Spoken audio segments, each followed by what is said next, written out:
त्यांना काय सांगाल तुम्ही की ज्या वेळेला निवडणुका होत्या विधानसभेच्या त्यावेळेला राष्ट्रवादीचे तुम्ही एकत्रित होतात आणि त्या काळामध्ये समीर भुजबळांनी राजीनामा दिला, तुमच्या विरोधात निवडणूक लढली.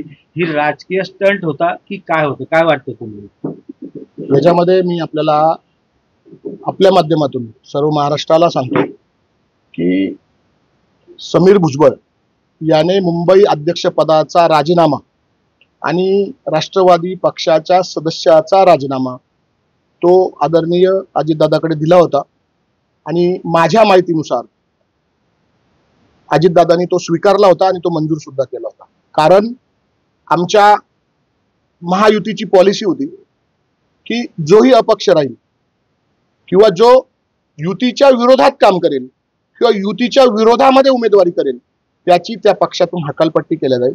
असे माझ्या समोर अनेक बीजेपीचे, शिवसेनेचे आणि राष्ट्रवादीचे उदाहरण आहे. त्याच्यापैकी एक भुजबळचा, समीरचा एक मोठं उदाहरण आहे. आणि समीरची मी आजच सांगतो, त्यांनी राजीनामाही नसता दिला तरी सुद्धा समीरची मुंबई अध्यक्षपदावरनं आणि राष्ट्रवादीच्या सदस्यपदावरून हकालपट्टी केली असती आणि त्याची अशी हकालपट्टीच केली असं म्हटलं तर काही वावगं ठरणार नाही. त्यांनी तुम्ही काही वर्षापूर्वी मनसेमध्ये होतात आणि आता तुम्ही शिवसेनेत आलात आणि त्यानंतर आता एक चर्चा सुरू झाली आहे, राज ठाकरे आणि उद्धव ठाकरेंनी मराठीच्या वारशावर एकत्र यावं म्हणून. कसं बघता याच्याकडे तुम्ही? त्या दोघा भावांचा तो वैयक्तिक प्रश्न आहे. त्यांनी यावा की नाही यावा ते त्यांनी ठरवावं. माझ्यासारख्या सामान्य कार्यकर्त्याला त्याच्यावर काही बोलण्याचा अधिकार नाही. वरिष्ठांपुढे आपण तक्रारी केल्या होत्या, त्यावेळेस वरिष्ठ म्हणले की ते आमच्या पक्षात नाही, पुन्हा पक्षात गेलं तर त्यामध्ये कोणाशी चर्चा करावी. मला असं वाटतं की हे हुसकलेला प्राणी आहे, याला पक्षात घेतलेलं पण नाहीये आणि याला पक्ष स्वीकारणार सुद्धा नाहीये. त्यावेळेस मी आदरणीय मुख्यमंत्री महोदय देवेंद्रजी, आदरणीय उपमुख्यमंत्री एकनाथ शिंदे साहेबांकडे मी त्यावेळेस तक्रार केली होती.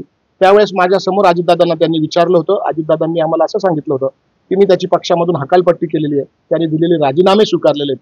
त्याच्यामुळे आतापर्यंत तरी जे विरोधात उभे होते त्यांना स्वीकारण्याची कुठलीही महायुतीमध्ये पॉलिसी ठरलेली नाही. म्हणून समीर भुजबळ हा हकाललेला प्राणी आणि तो बळजबरीने जी करप्शन करून मिळवलेली ज्या काही जमिनी असेल, जुमले असतील ते वाचवण्यासाठी हे प्रकार मंजूर केलं असं आहे. सत्ता आली, सरकार आलंय, मंत्रिपद तर काही मिळालं नाही.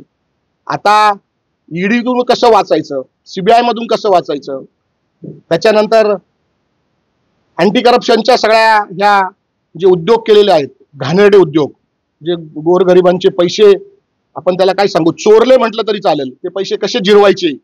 आणि मग त्याला एकच माध्यम की आता युती सोडता येणार नाही, युती बरोबर राहायला लागेल.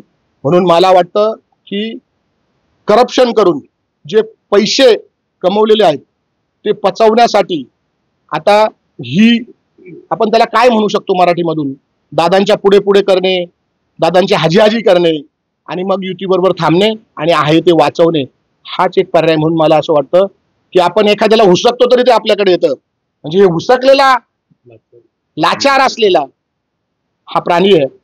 आणि खरं तर मला त्याच्यावर दया येते. समीर भुजबळवर तरी वैयक्तिक दया येते. साहेबांचं ठीक आहे, साहेबांचं वय झालं, पण आता समीर भुजबळवर मला दया यायला लागली. मी त्याला शुद्ध भाषेत आपण एखाद्या प्राण्याला हुसकतो आणि तो प्राणी आपल्याकडे परत परत येतो, त्याचप्रमाणे याला हुसकलं जातं आणि हा येतो, याला हुसकलेलंच आहे.